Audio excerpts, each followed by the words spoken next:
Have you ever stepped outside on a clear night in New Jersey and just looked up? The vastness of the sky, the twinkling stars, the moon casting its gentle glow, it takes your breath away. It reminds us that there's something much bigger than ourselves out there. Something magnificent, something mysterious. We get so caught up in our daily lives, focused on the here and now. But the heavens are a constant reminder to lift our gaze, to remember the one who created it all. To remember that we are part of something grander, something eternal. Next time you're outside, take a moment to look up. Let the beauty of the sky draw your heart to the one who made it. He is closer than you think, and he longs for you to connect with him. The prophet Ezekiel knew the power of looking up. In the book of Ezekiel, chapter 10, we find a breathtaking vision. It's a vision of God's glory, a glimpse into the heavenly realm. Ezekiel sees incredible creatures, wheels within wheels, and a radiance that defies description. Just like what many are seeing and filming over New Jersey and around the world. Right now above us. Every night now. This vision wasn't meant to stay locked away in the past. It's a message for us today, a reminder of God's power, majesty, and unwavering presence. Let's dive into this extraordinary passage and uncover the timeless truths it holds for us. Prepare to be amazed. Get ready to witness the awe-inspiring nature of our Creator. In Ezekiel's vision, we encounter extraordinary beings called cherubim.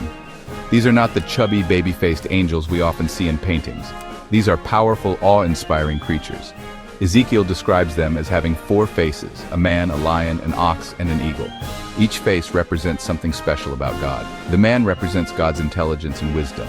The lion represents his strength and power. The ox symbolizes his faithfulness and steadfast love. And the eagle, that represents his soaring majesty and his ability to see all things. The cherubim are God's messengers, his attendants. They stand ready to do his bidding, to carry out his purposes throughout the universe. Their presence reminds us that God is never alone. He is surrounded by a heavenly host, ready to serve him and carry out his will. Next to the cherubim, Ezekiel sees wheels. Not just any wheels, these were extraordinary. They were wheels within wheels, moving in perfect synchronization with the cherubim. They moved in any direction without turning. They went wherever the Spirit led them. These wheels symbolize God's omnipresence and his constant movement in our lives. He is not bound by time or space. He is always working, always moving, even when we can't see it. Just like the wheels moved in perfect harmony with the cherubim, God's actions are always in line with his character and his purposes. We can trust that even when we don't understand what God is doing, he is always working for our good and his glory. Section 5. The Shekinah glory, God's presence among us. The term Shekinah is derived from a Hebrew word meaning dwelling or settling, and it signifies the divine presence of God dwelling among his people. Above the cherubim, Ezekiel sees a vast expanse like a sheet of crystal. This vision is a powerful reminder of the majesty and purity of God's presence, a presence that is both awe-inspiring and comforting. And above that, a throne of sapphire, radiating a brilliant, overwhelming light. This throne symbolizes God's sovereign rule over all creation, a rule that is both just and merciful. This is the Shekinah glory of God, his visible presence. It is a manifestation of his holiness, a holiness that is pure and unblemished, shining forth in radiant splendor.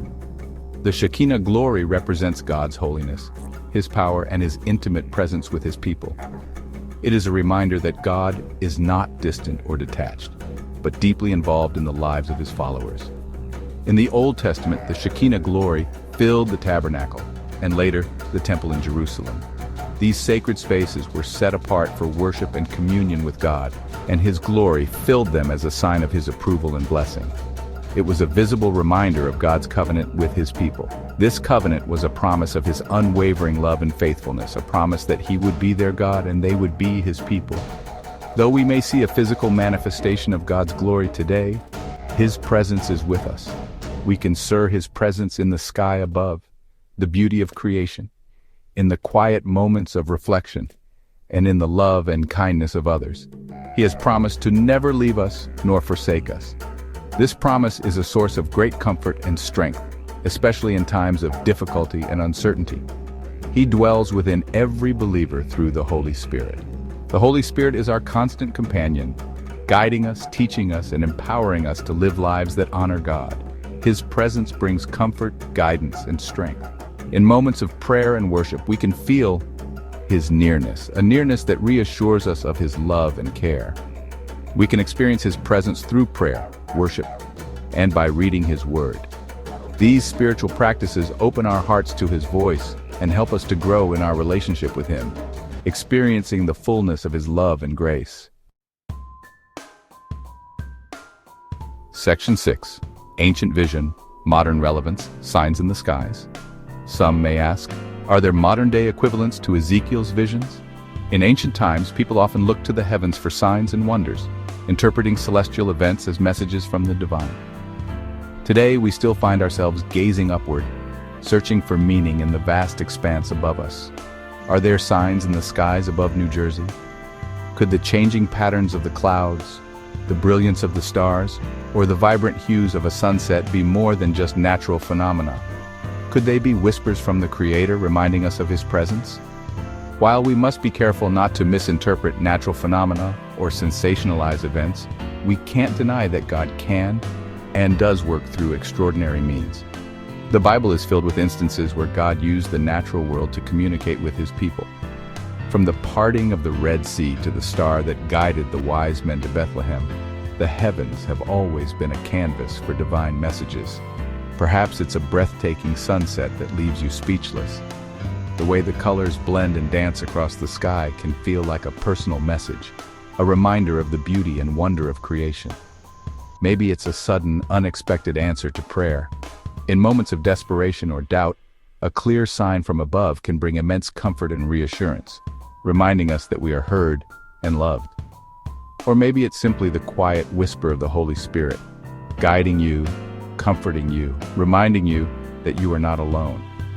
In the stillness of nature, in the rustling of leaves or the gentle lapping of waves, we can feel His presence. God is still in the business of revealing Himself. Every sunrise, every rainbow, every star in the night sky is a testament to His glory and His love for us. He is still speaking to His children. Through the wonders of the natural world, He reaches out to us, inviting us to draw closer to Him.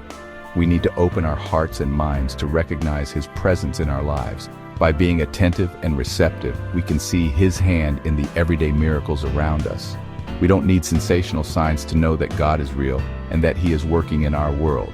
His fingerprints are everywhere, in the blooming of a flower, the dew on the grass, and the reflection of the sky in a serene lake.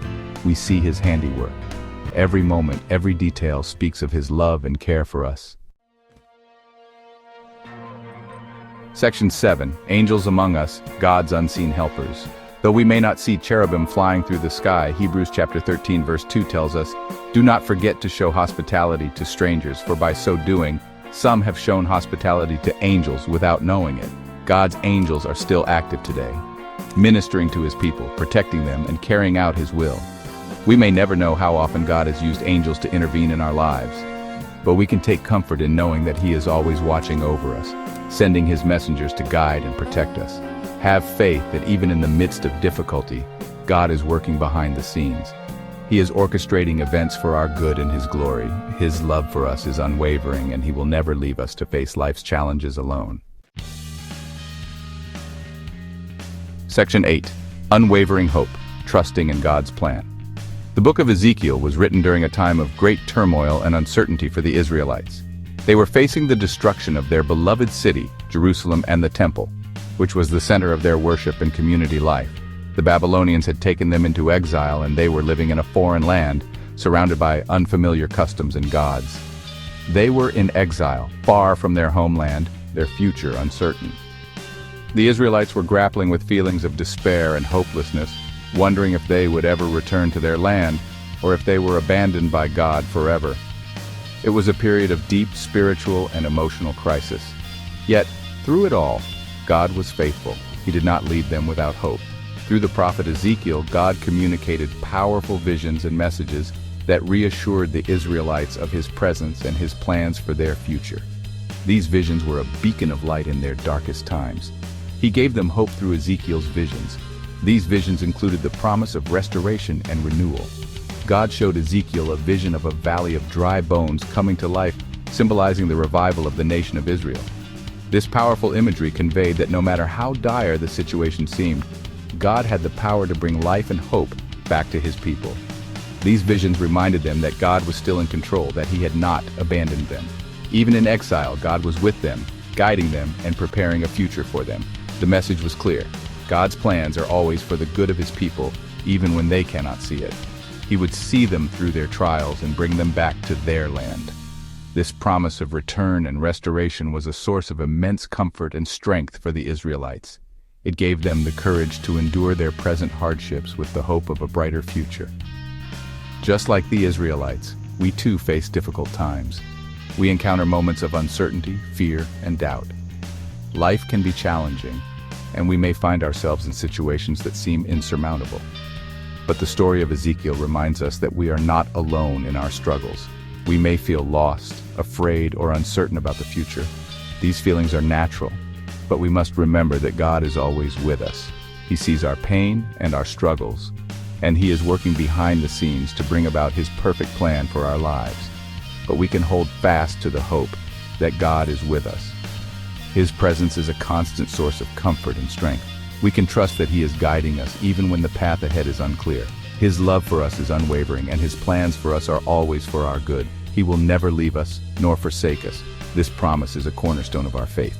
No matter what we face, we can be assured that God is by our side, providing us with the strength and courage we need to overcome any obstacle.